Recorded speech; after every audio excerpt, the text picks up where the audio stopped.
Hello everyone, আজ আরেকটা নতুন ভিডিও নিয়ে তোমাদের সঙ্গে আলোচনা করব।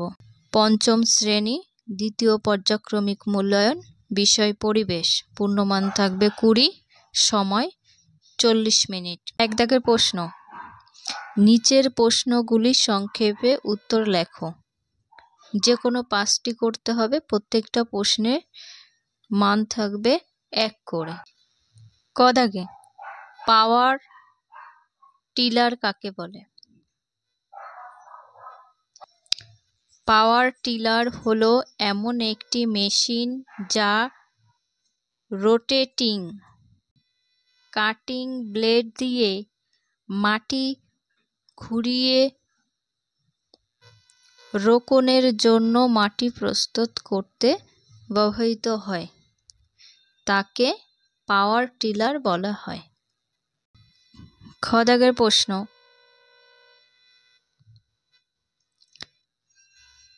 তুঁত গাছের চাষ কেন করা হয়? তুঁত গাছের চাষ করা হয় রেশম কীট পালনের জন্য। তুঁত গাছ চাষ করা হয়। কীটপতঙ্গ। গয়ের দাগে, ডিভিসির পুরো কথাটির মানে কি, অর্থ কি? ডিভিসির পুরো নাম হচ্ছে দামোদর ভ্যালি কর্পোরেশন। ঘয়ের দাগে আছে স্কোয়াশ কি? স্কোয়াশ হচ্ছে পেঁপের মতো দেখতে এক প্রকারের সবজি। নেক্সট চলে যাব, আছে কাজু বাদাম কোথায় বেশি চাষ করা হয়? উত্তর হবে কাজু বাদাম দীঘাতে বেশি চাষ করা হয়।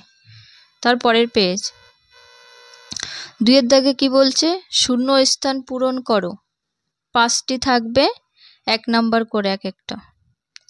ক দাগে, বারুইপুরের ড্যাশ বিখ্যাত। এই ফাঁকা জায়গাটা থাকবে, শূন্যস্থানগুলো এই উত্তরগুলো করতে হবে। বারুইপুরে পেয়ারের জন্য বিখ্যাত। খয়ের দাগে, লুপ্ত প্রায় একটি গাছ হলো কি গাছ? বেত গাছ। গয়ের দাগে, পাহাড়ি অঞ্চলে সিঁড়ির মতো জমি তৈরি করে চাষ করাকে বলে ধাপ চাষ। ঘ দাগ, আগে কীটনাশক হিসাবে ড্যাশ ব্যবহার করা হতো। আগে কীটনাশক হিসাবে নিম পাতা ব্যবহার করা হতো। দাগে, কুলিক নদীর পাড়ে ড্যাশ আছে। কুলিক নদীর পাড়ে উত্তর হবে পাখিরালয় আছে। 3 দাগে, বাম স্তম্ভের সাথে ডান স্তম্ভ মেলাতে হবে।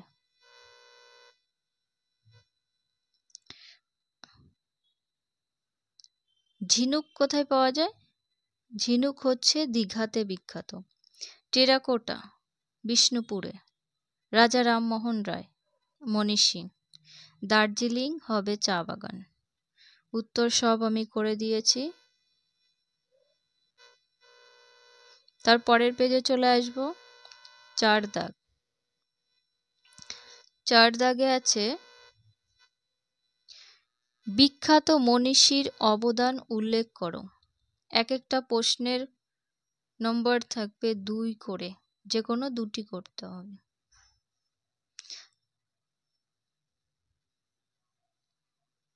ক দাগে আছে স্বামী বিবেকানন্দ। স্বামী বিবেকানন্দর অবদান লিখতে হবে। 19বিংশ শতকের বিভিন্ন মনীষীদের মধ্যে স্বামী বিবেকানন্দ ছিল একজন শিক্ষার অন্যতম ব্যক্তি, পুরোধ ব্যক্তি। তিনি ইংরাজি শিক্ষায় শিক্ষিত হয়েও ভারতবর্ষের সমাজকে শিক্ষার মাধ্যমে জনের আলো জ্বালাতে সচেষ্ট হয়েছিল। স্বামী বিবেকানন্দের শিক্ষার চিন্তা বা শিক্ষায় স্বামী বিবেকানন্দের অবদান আজও বিশেষ প্রশংসার দাবি রাখে। তারপর 5 দাগ। 5 আছে নিচের প্রশ্নগুলির উত্তর দাও। যে কোনো 3টে করতে হবে 2 নম্বর করে। ক দাগে আছে সবুজ বিপ্লব বলতে কি বোঝো? উত্তর হবে বিংশ শতাব্দীর শেষার্ধে ফসলের উৎপাদন বৃদ্ধির উদ্দেশ্যে উচ্চ ফলনশীল বীজ, রাসায়নিক সার, কীটনাশক সার, জল সেচ ও আধুনিক যন্ত্রপাতি ব্যবহার করা হয়, যার ফলস্বরূপ ফসলের উৎপাদন অত্যাধিক পরিমাণে বৃদ্ধি পায়, যাকে সবুজ বিপ্লব বলে। যেমন গম, ধান, পাট। খ দাগে আছে ম্যানগ্রোভ হলো খ দাগের প্রশ্ন কি? ম্যানগ্রোভ জাতীয় গাছ কাকে বলে?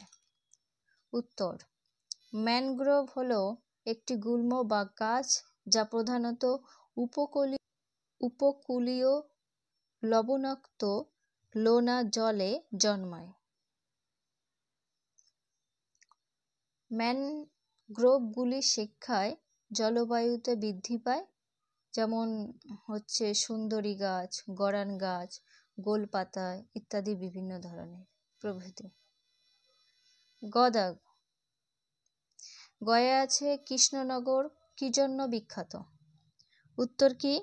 কৃষ্ণনগর তার মাটির ভাস্কর্যের অর্থাৎ মৃৎ শিল্পের জন্য বিখ্যাত। তাছাড়া বলতে পারো কৃষ্ণনগর শিল্পদের সৃষ্টির বিশ্বের বিভিন্ন জাদুঘরে প্রদর্শিত হয়। তারপরে কৃষ্ণনগরে ঘূর্ণির মাটির পুতুল ও মূর্তি পশ্চিমবঙ্গের শ্রেষ্ঠ কুটির শিল্পগুলির মধ্যে অন্যতম। এটি বর্তমানে নদিয়া জেলায় প্রধানত বাণিজ্য কেন্দ্র ও প্রাচীন বাংলার অন্যতম শিক্ষা ও সংস্কৃতির শহর বলে পরিচিত। এই পর্যন্ত ভিডিওটি শেষ করলাম। প্লিজ স্টুডেন্ট, তোমরা আমার ভিডিওতে একদম লাইক করো না, প্লিজ তোমরা লাইক করবে।